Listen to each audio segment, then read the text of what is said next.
续来看，有一个台湾人甲菲律宾要来找合法的跋筊产业相关的头路。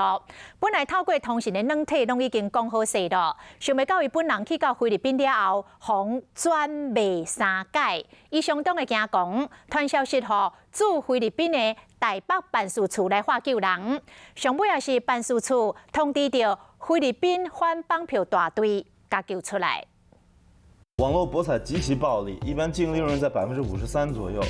菲律宾外交产业因为薪水袂歹，真侪人去引头路，抑过有人伫网络引头路了后，互人绑票。这个台湾姓吴的查甫人3月7日传讯号驻菲律宾台北经济文化办事处化救人，讲互人绑票，请甲解救。办事处随联系菲律宾警察总署反绑票大队，发现讲姓吴查甫人一开始伫大马尼拉巴塞这个所在旅馆隔离，抑过2礼拜又搁被刷到拉斯皮纳斯，3月7转到帕纳纳街，被转卖3摆，最后是当地警察甲救出来。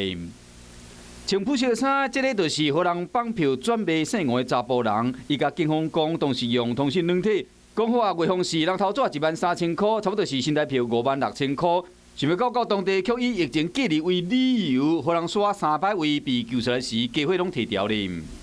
所以有特别提醒国人，到现在目前有34个台湾人因为博弈公司在博弈公司上班，所以博弈公司有一些纠纷、债务还有赌博，还有放高利贷等相关的这个原因可能会遭到绑架或者是拘禁。提醒乡亲去海外食头路，爱特别细致，找头路时爱找可靠的管道，爱好做功课，教导自我保护。